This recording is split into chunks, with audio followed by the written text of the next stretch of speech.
Soy dramaturgo y actor, y como tal vivo de las representaciones, de esa mentira creíble que es la ficción. Será por esa razón que me seducen las arquitecturas tan reales. Diseño, ciudades, estilos, historia. La mejor forma de descifrar un paisaje urbano es detenerse y observar los detalles de sus construcciones. La textura de sus materiales, la relación con el entorno, las tonalidades y su funcionamiento. Con el tiempo uno aprende a leer los rastros que dejan sus diseñadores, los arquitectos y los urbanistas, o las arquitectas y las urbanistas, que a lo largo de la historia estuvieron o están invisibilizadas. Ítala Villa, Odilia Suárez, Carmen Córdoba, Josefina Santos, Flora Manteola, Elena Acquarone, Inés Rubio, Chelita Negrín. Arquitectas argentinas, mujeres que hablan a través de sus obras.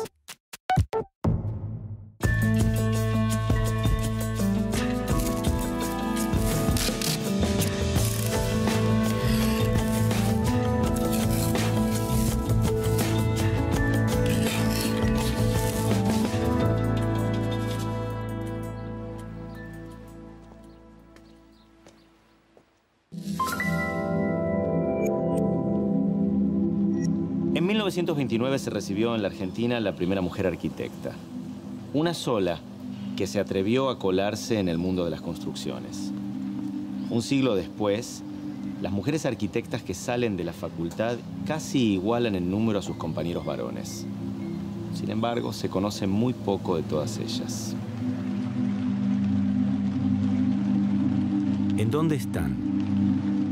¿Qué marcas nos dejaron? ¿Qué estarán por construir? ¿Cuál es el porcentaje de mujeres que hoy en día se anotan en la Facultad de Arquitectura y la relación hombres-mujeres es pareja? El porcentaje actual de estudiantes de arquitectura en Argentina es del 60%. Alcanzaron el 50% después de la llegada de la democracia en 1987 y a partir de ahí fue creciendo la participación de las alumnas en las facultades de arquitectura.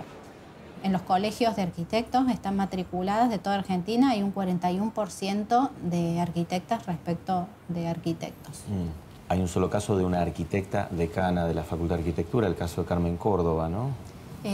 Sí, ese es el único caso aquí en la UBA, en Buenos Aires. Y además no terminó su mandato porque tuvo muchas presiones y terminó saliendo.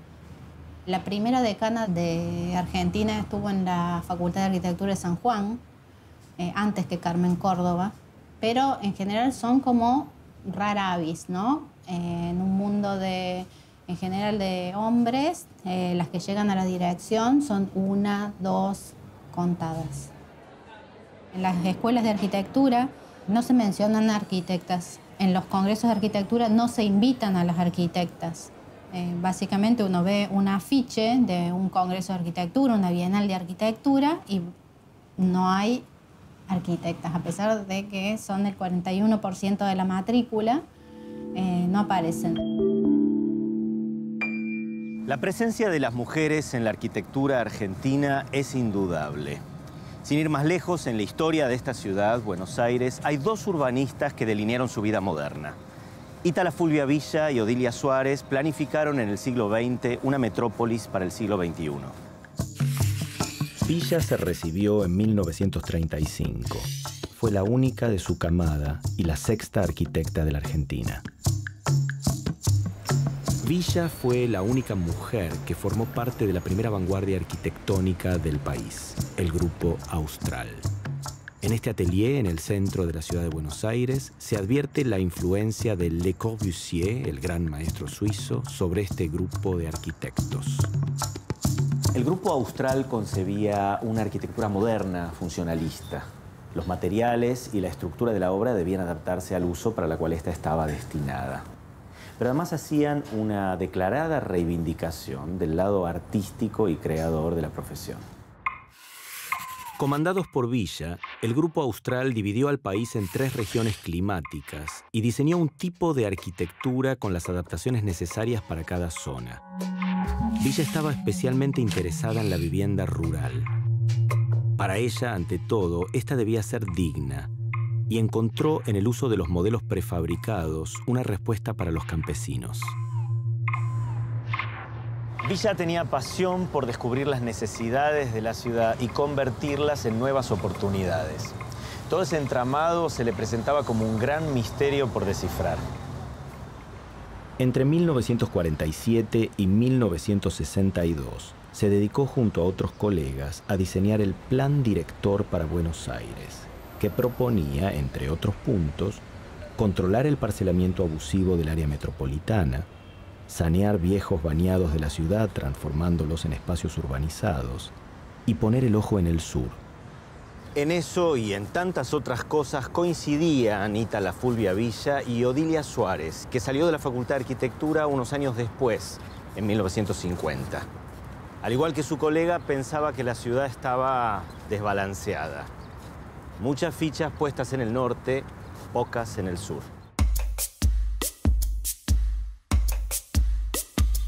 Suárez planificó, diagnosticó e intervino sobre los ritmos de varias ciudades. Pero su mayor obsesión desde el principio fue sin duda Buenos Aires. Odilia Suárez era una mujer que no solo brillaba en un terreno que generalmente ocupaban varones, sino que además lo formaba en sus clases.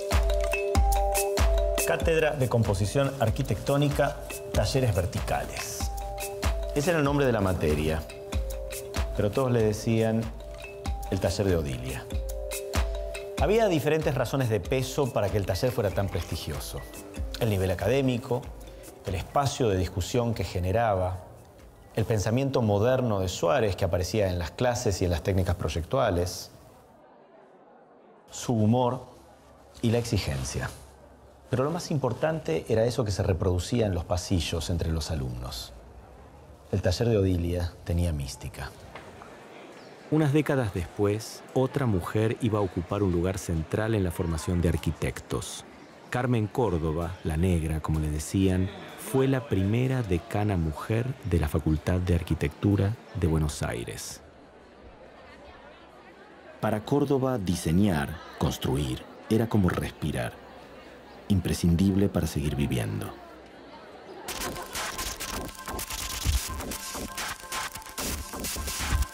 Barrio de Belgrano en la capital federal, calle Montañeses. El edificio es de 1977 y resume las características constructivas de Córdoba. En este proyecto trabajó junto a Valiero y a los arquitectos Ernesto Katzenstein y Alberto Casares Ocampo. 14 pisos en forma de prisma que se apoyan sobre una planta baja libre, tal y como enseñaba el maestro moderno, el suizo Le Corbusier.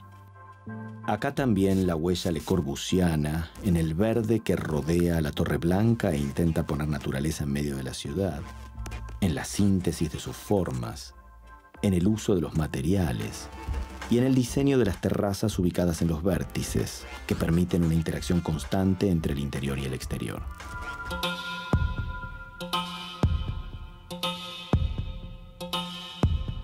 Desde su vuelta a la docencia, Carmen Córdoba persiguió un objetivo: crear en este pabellón de ciudad universitaria una escuela parecida a la Bauhaus alemana, en donde confluyeran diferentes expresiones del diseño. Como otras mujeres antes que ella, que también marcaron la formación universitaria de arquitectos, Córdoba peleó en contra de los más ortodoxos, que consideraban a las distintas ramas del diseño como hermanitos menores de la arquitectura, y logró abrir el abanico de carreras. La FAU, la Facultad de Arquitectura y Urbanismo, se convirtió así en la FADU, Facultad de Arquitectura, Diseño y Urbanismo. Con el tiempo, ¿vos pensás que ha habido algún cambio en el lugar que ocupan las mujeres dentro de la arquitectura? Es importante esta idea que vos decís de la perspectiva de género. O sea, es un enfoque de proyecto que lo que tiende es a paliar, digamos, los desequilibrios para que haya un acceso equitativo al uso del espacio, público o privado. a lo largo de la historia las ciudades fueron diseñadas por los hombres, ¿no? O sea, con la construcción son la imagen y representación de un modelo patriarcal, podríamos decir, ¿no? Donde el espacio doméstico estaba reservado a las mujeres y el público a los hombres, y a la los varones. construcción de la ciudad Y la está construcción ligada de la ciudad, al Estado que la encarga y al esto Estado, a la política que hacen los tal hombres cual. históricamente. Bueno, pero en la actualidad esto ya no es tan así, ¿o sí? Creo que va cambiando. Hay que ser esperanzador. A mí me gusta ser esperanzadora. Creo que estas cuestiones van de a poco modificándose, ¿no? No pensar que las ciudades son solo habitadas por varones con autos. Con varones con autos, por ejemplo.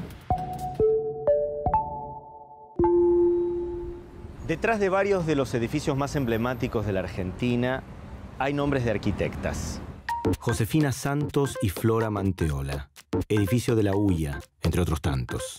Carmen Córdoba, cementerio de Mar del Plata. Inés Rubio, Teatro Argentino de La Plata. Elena Acquarone, el edificio de la calle Rodríguez Peña, en Buenos Aires, que todavía hoy sigue marcando tendencia. Acquarone, discípula de Clorindo Testa, trabajó junto a él en muchos proyectos. Quizás uno de los más atractivos sea La Tumbona, en las playas de Ostende. ¿Es el mar que se mete en la casa o es la tumbona que está construida sobre el agua?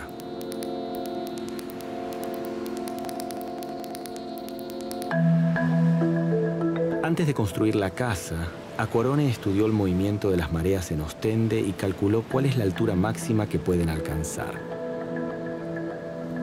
Y a esa medida límite le sumaron, junto a Clorindo Testa, 1 metro más. Entonces el mar puede llegar, pero pasa por debajo. Cuentan que una vez creció tanto que se llevó todas las casas de las dunas vecinas, menos la tumbona. En esa estructura tan particular, armada casi como un juego infantil, los arquitectos horadaron, plegaron y dividieron los bloques para hacer aparecer balcones internos, terrazas y escaleras. Cada uno de sus peldaños es un gajo que surge de dividir el cuadrado de la planta en 8 triángulos. Y la disposición de los escalones da como resultado un recorrido en espiral que ofrece en cada vuelta de caracol otras imágenes, otros paisajes.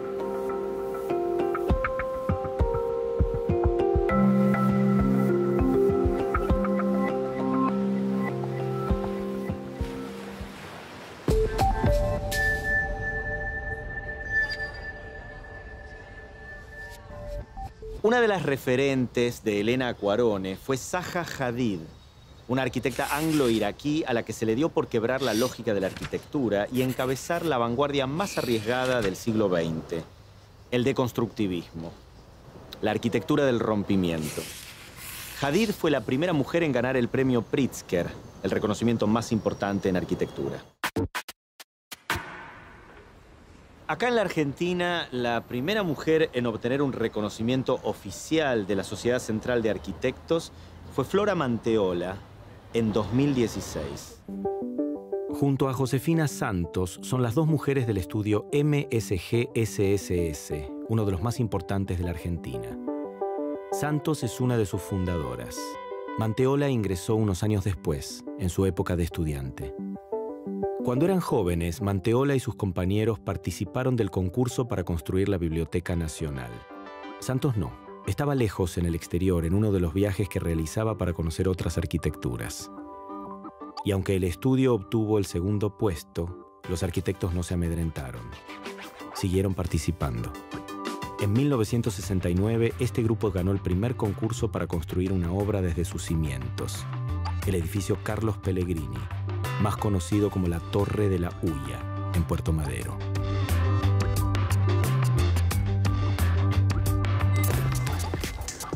La Torre de la Huya se levanta en una de las zonas más exclusivas de la ciudad de Buenos Aires, a unos pocos metros del Río de la Plata y a cuadras de Puerto Madero. Es como una galería de imágenes de las torres que lo rodean. Está construido bajo las leyes del funcionalismo. Cada espacio responde estrictamente a su uso.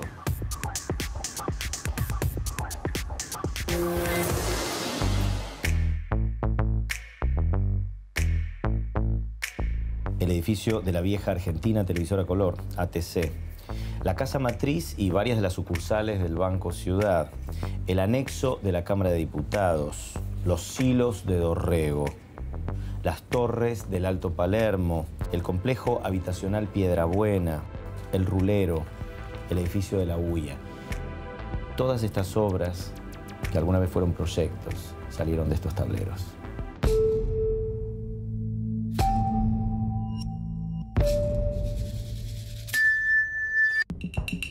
En otros tableros, la arquitecta platense Inés Rubio construyó una de las obras más importantes de su ciudad. En 1979, Rubio y Roberto Germani, que ya habían diseñado la intervención del centro de 2 ciudades, como La Plata y Santiago de Chile, se anotaron en un concurso igual de arriesgado. Junto a los arquitectos Enrique Vares, Tomás García, Alberto Esbarra y Carlos Úcar, Rubio y Germani se llevaron el primer premio para levantar nada más ni nada menos que el Teatro Argentino, justo aquí, en esta manzana en la que pasó de todo. Desde siempre ha sido uno de los espacios fundamentales de La Plata. En 1890 se inauguró el primer Teatro Argentino, que se incendió en 1977 y había que reconstruirlo. En 1980 comenzaron las obras para levantar el Centro de las Artes y el Espectáculo, que se inauguró finalmente 20 años después, en 2000. Presentaron 2 propuestas. En una versión el edificio era cuadrado y en la segunda, la que ganó, una estructura octogonal con características que recuerdan la monumentalidad geométrica de Louis Kahn o la impronta brutalista del inglés James Stirling. Desde la Plaza Seca, que ya es parte del teatro, hay 2 ingresos posibles. Si uno se dirige hacia el subsuelo, se llega a una gran playa de estacionamiento y a la zona más íntima del teatro, los talleres.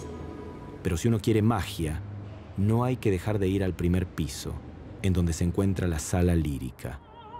7 niveles de plateas y palcos para 2.200 personas. Su acústica hechiza.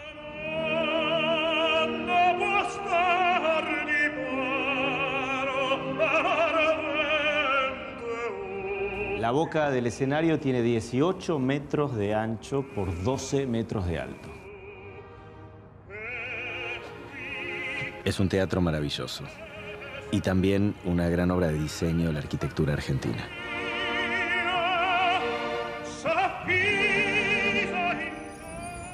Las escalas en arquitectura y urbanismo son variadas. Van desde el desarrollo de metrópolis, ciudades, pueblos y grandes edificios, hasta casas. Tanto en las viviendas como en los espacios públicos, hay distintas maneras de abordar el diseño. Diversidad. De eso también se trata, pensar una perspectiva que incluya las ideas de las mujeres en arquitectura. ¿En qué detalles encontramos el toque de las arquitectas? ¿En dónde las mujeres trazan la diferencia? ¿Se habrá formulado estas preguntas Chelita Negrín? Es muy probable que sí. Como si fueran piezas de una revolución silenciosa, Negrín y su marido, Icilio Fornari, llevaron la arquitectura, que era cosa de gente adinerada, a los barrios platenses de la clase media. Es muy probable que su viaje de juventud a Cuba y las ideas sobre la arquitectura que circulaban en la isla hayan marcado la práctica profesional de Negrín y Fornari. Ambos fueron testigos y participaron de una experiencia en donde la arquitectura podía también prestar un servicio y no solo ser una estricta práctica liberal. Buscaba, como otros arquitectos platenses, una identidad local y al mismo tiempo una arquitectura contemporánea que se adaptara a los bolsillos de los potenciales clientes. Tanto es así que a los pocos años de recibirse se dedicó a investigar el campo nuevo en esos tiempos de la prefabricación e industrialización de la construcción. Y unos años más tarde se convirtió en asesora del Instituto de la Vivienda de la provincia de Buenos Aires. Más adelante, entre 1974 y 1975, fue docente de la Cátedra de Introducción a la Teoría del Hábitat.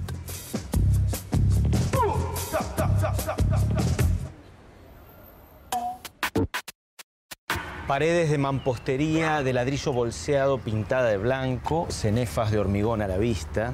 Acá quería llegar yo, a la influencia del casablanquismo sobre Negrini. Como en esta otra vivienda, que presenta una evidente influencia del movimiento casablanquista en la estética rústica del uso de ladrillo con junta enrasada y en la envolvente vertical pintada de blanco o a la cal, que ayudaba a abaratar costos en la terminación.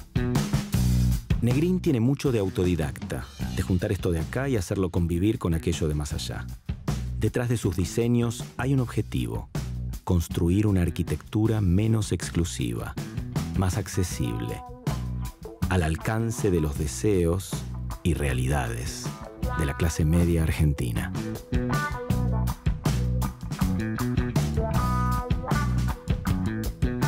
En la década del 20, una arquitecta le golpeó la puerta a Le Corbusier. Quería trabajar en su atelier. ¿Qué le dijo el maestro? Acá no se bordan almohadones. Durante el siglo XX, las mujeres pelearon un espacio dentro de la profesión. En el siglo XXI, la batalla continúa. Como docente en la universidad, ¿cuál es tu experiencia frente a esta desigualdad histórica, ¿no?, entre hombres y mujeres? Es interesante porque el 60% son estudiantes, mujeres, y este número no está verificado quizás en otros aspectos de la facultad, ¿no?, en los lugares de conducción y de decisión, pero creo que esta situación cada vez va cambiando y necesita cambiar. Mi experiencia que vos preguntás, por ejemplo, yo doy clases en el taller de arquitectura y de las 26 cátedras no hay profesoras titulares, mujeres. Y también en toda la historia de la FADU hubo 2 profesoras titulares del taller de arquitectura, Odilia Suárez y la arquitecta Mabel Escarone. ¿Y vos pensás que esta dificultad para acceder a las mujeres a los cargos de tomas de decisiones tiene también que ver con una matriz política? Sí, yo creo que no hay un factor, creo que es multicausal. La participación política es uno de ellos, ¿no? El participar activamente también te permite acceder a ciertos lugares de representación, ¿no? Pero también hay otras situaciones particulares que obligan a la deserción de las docentes. Por ejemplo, la maternidad o la dificultad que se presenta en la combinación de la vida profesional, académica y el cuidado, ¿no?, de la familia, por ejemplo. No estamos en las mismas condiciones, claramente. Y en este sentido, tanto en la vida cotidiana como en la formación, ¿qué acciones pueden hacerse para instalar esta perspectiva de género inclusiva? Bueno, una primera acción, partiendo de la primera cuestión, es la visibilización, ¿no? O sea, creo que en los últimos años hay muchas acciones muy valiosas y que merecen ponerse en valor, que tienden a visibilizar la tarea. En este caso, por ejemplo, un día una arquitecta, varios colectivos que están surgiendo en Latinoamérica que tienden a esta visibilización. En los libros de arquitectura, por ejemplo, el diccionario de arquitectura de Gustavo Gili tiene el 1% de biografías de arquitectas. Y así, los diccionarios de arquitectura habituales, los que se utilizan, los que están en las bibliotecas de todas las escuelas de arquitectura. Entonces dijimos, bueno, vamos a hacer un proyecto de 365 días mostrando a 365 arquitectas. Y al principio hasta nosotros dudamos si íbamos a llegar a poder encontrar 365 arquitectas relevantes como para poder contar la obra. Y bueno, empezamos a encontrar y cada vez más y todas las que habían trabajado con Le Corbusier, y Wright había tenido un montón en su estudio, y después aparecían las del grupo, bueno, la del grupo Austral y la Fulvia. Y así aparecían históricas y contemporáneas que estaban haciendo obras súper importantes. En el mundo, exactamente. ¿No? ¿Y tienen estadísticas de si esta diferencia es la misma en otros países? De hecho, sí, hay muchas estadísticas, se están elaborando en estos momentos. en muchos países. Hay estudios exhaustivos en España, por ejemplo, donde la situación es peor que la de aquí en cuanto a representación. Inglaterra también está desarrollando y ya ha preocupado a las instituciones, porque además se estima que están ganando un 20 o un 30% menos las arquitectas que los arquitectos, o sea que también hay una brecha salarial importante. Es decir, que hay un tema que va desde la representación o la invisibilización del trabajo de las arquitectas hasta lo que es la ley, que sería, sí, igual trabajo, igual remuneración, ¿no? Que es...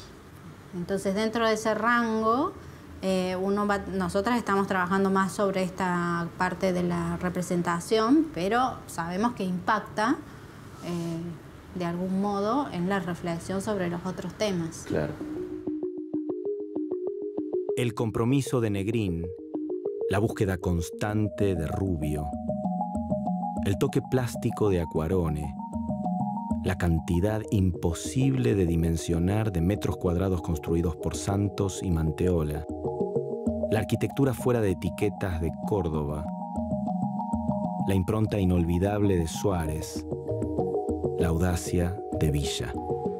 Cuentan los historiadores que las mujeres participaron del diseño y la construcción de los primeros hábitats humanos y que en la prehistoria se encargaban de acondicionar las cavernas, sus viviendas.